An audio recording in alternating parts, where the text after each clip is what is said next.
What's going on, everybody? This is MDENT313, and I'm back at y'all with another one. I apologize, guys. I'm trying to get over this illness. Man, I got a nasty cold. My voice still kind of hoarse from that cold I had. But man, we had some exciting and entertaining fights. I was excited about the Keyshawn Davis versus about that Keyshawn Davis fight. I was excited about that Abdullah Mason versus Johan fight. And I was excited about Jarron Ennis versus Karen Chuckison, however you pronounce his name. I apologize, I don't know how to pronounce his last name. But anyway, the question is Jarron Ennis overrated? Because a potential rival of his, Brian Norman Jr., who's been calling for a fight with Jarron Ennis, said that after that performance, he believed Jarron Ennis is overrated. Do I believe he's overrated? Absolutely not. It was Coach Red, Terrence Crawford's, one of Terrence Crawford's trainers. Ironically enough, he did an interview before the Jarron Ennis fight, and they was asking him, how tough are those Eastern European fighters and these fighters that you may not hear of, but they have a deep, strong amateur background.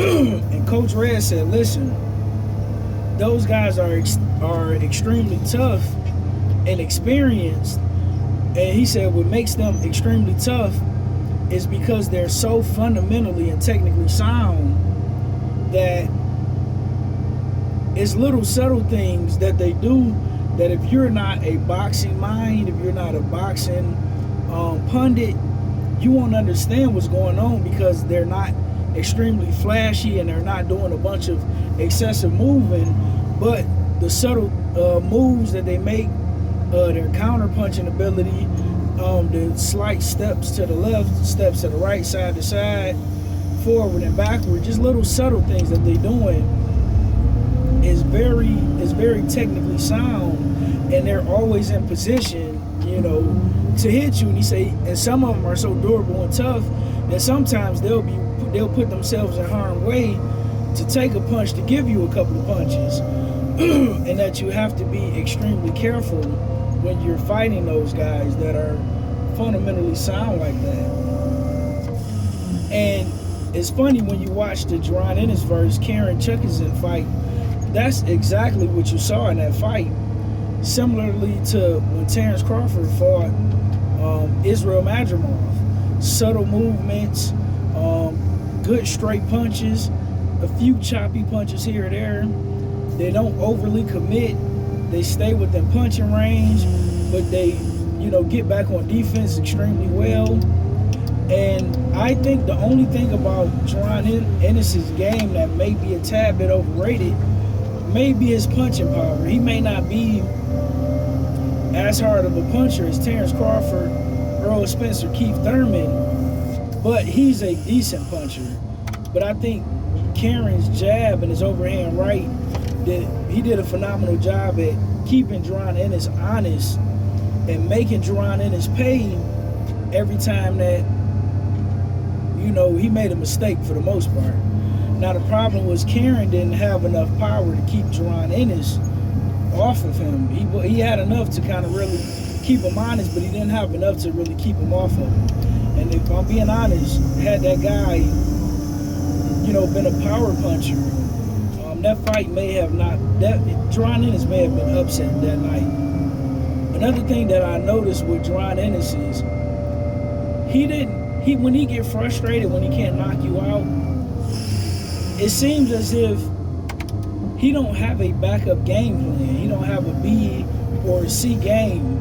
If the A game plan don't work, he'll keep trying to force it and force it and force it until it works. Well, listen, at the highest level, you can't do that.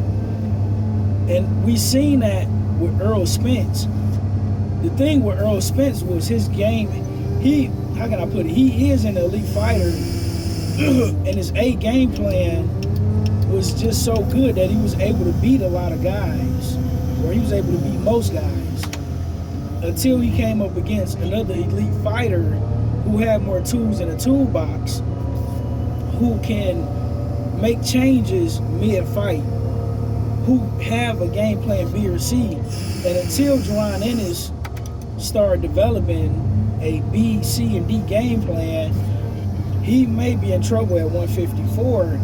And that comes with fighting different styles and fighting different type of opponents. You know, tough opponents. They don't have to have the biggest names. One of the things that Coach Red said in that interview that, you know, caught me by surprise and I didn't even think about was when he say, listen, I know Errol Spence had the bigger names over Terrence Crawford, but I can make a case that the fighters that we were fighting were better fighters, and then some of those fighters that we fought could have beaten some of the fighters that Errol Spence fought, but they didn't have as big of a name as the fighters that Errol Spence fought. And to be honest with you, I didn't even think about that until Coach Red has said that. And that's a very valid point. I can't argue or dispute that, because maybe, I don't know this for sure, and I don't personally believe it, but maybe he's right. He is a boxing coach.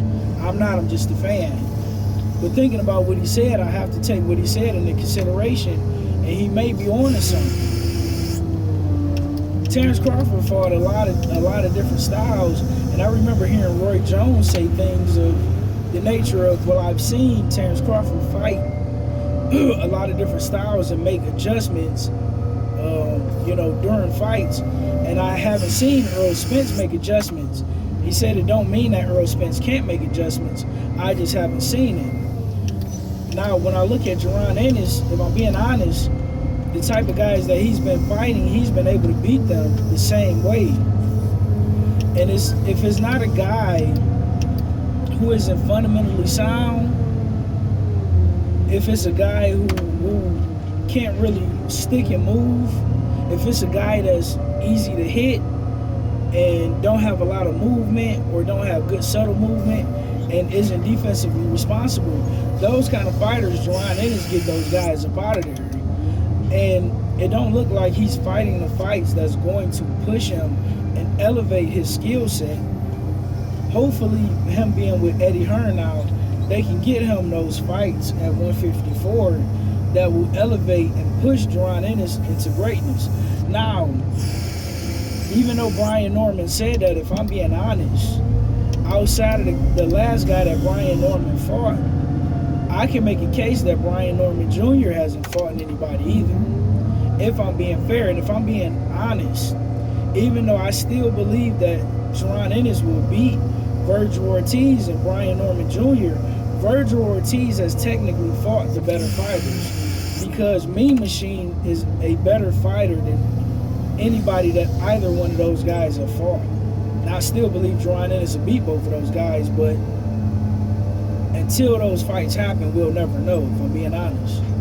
And I don't think Jarron Ennis' skill set is overrated, but I do think he needs to fight guys that's going to battle test him. But I will admit this. His defense is not as good as I believed it was. Now, he can improve on his defense, but it's not as good as I originally thought it was. And his power may be a tad bit overrated. But let me know what you guys think in the comment section. Do you agree with Brian Norman Jr. and the fact that Jarron Ennis, we may have overrated him a bit? Let me know what you think in the comment section. Like, share, and subscribe.